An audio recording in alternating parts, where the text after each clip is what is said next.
we will put to work billions and billions of dollars this year, next year, the year after.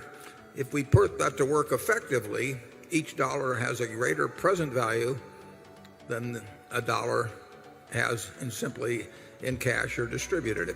If we do it ineffectively, it has a value of something less. This is Phil McCall from Connecticut. I wondered if you could comment on a subject I don't think you like to talk about very much, which is intrinsic value and the evolution over the past 10 or 12 years of going to off and on, but giving us in investments and then giving us the operating income and suggesting that might be a good guide to us. I find it extremely helpful. I'm not sure other people do when looking out the 20 years you're talking about, looking ahead on both those two parts. Any comments you might have, I'd surely appreciate. Yeah, well, the intrinsic value of Berkshire, like any other business, is based on the future amount of cash that can be expected to be delivered by the business between now and Judgment Day, discounted back at the proper rate. Now, that's pretty nebulous. Another way of looking at it is to try and figure out the value of the businesses we own presently, and we try to give you the information that will enable you to make a reasonably close estimate of that. We own lots of marketable securities. It's probably safe to say that they are worth more or less what they are carried for.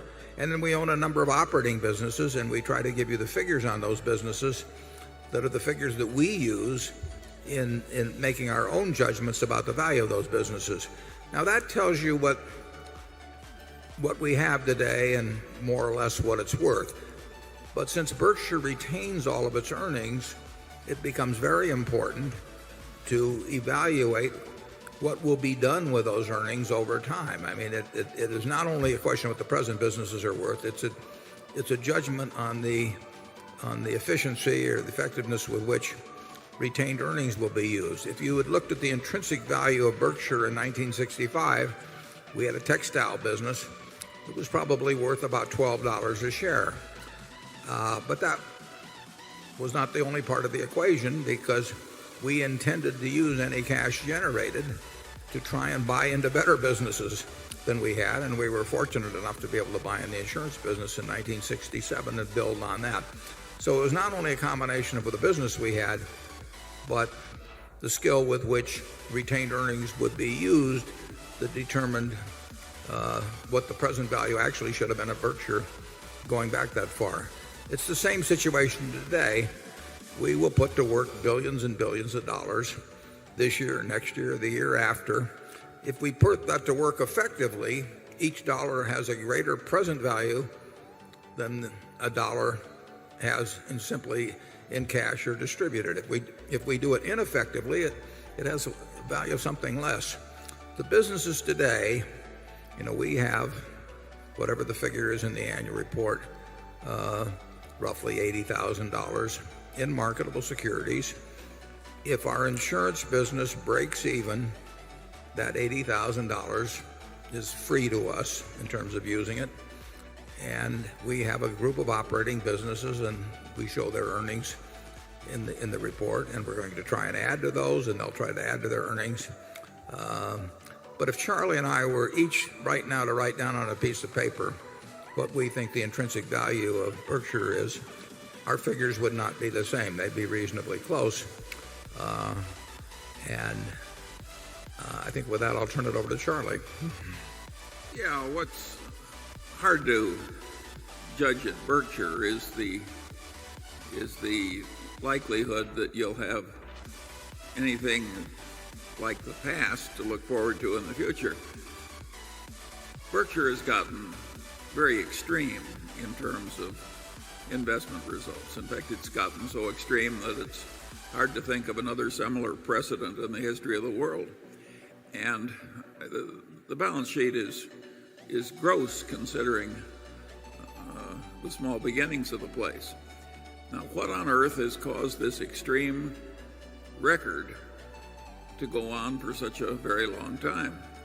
I would argue that the young man who was reading everything he could read when he was 10 years old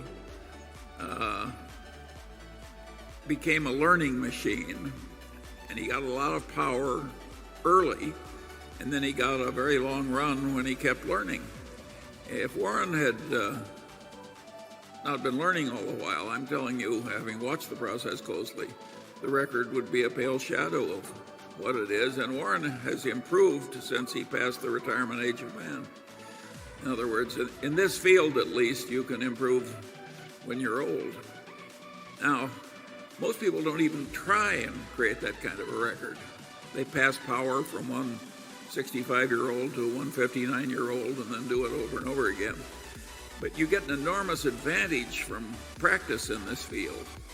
And so what happened accidentally in the case of Warren has helped you shareholders greatly, because you had this long run with power extremely concentrated, and with the man holding the power being a ferocious learner.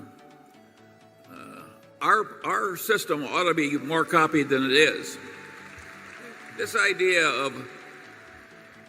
of passing the power from one old codger to another in a settled way is not necessarily the right system at all.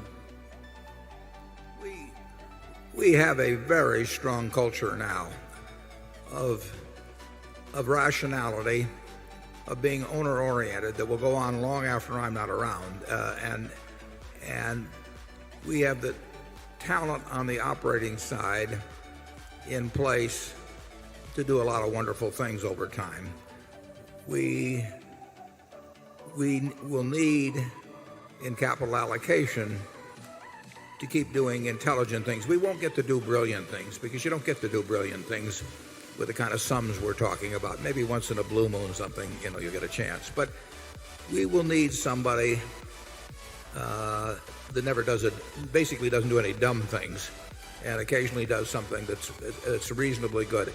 That can be done, and we're on that road already.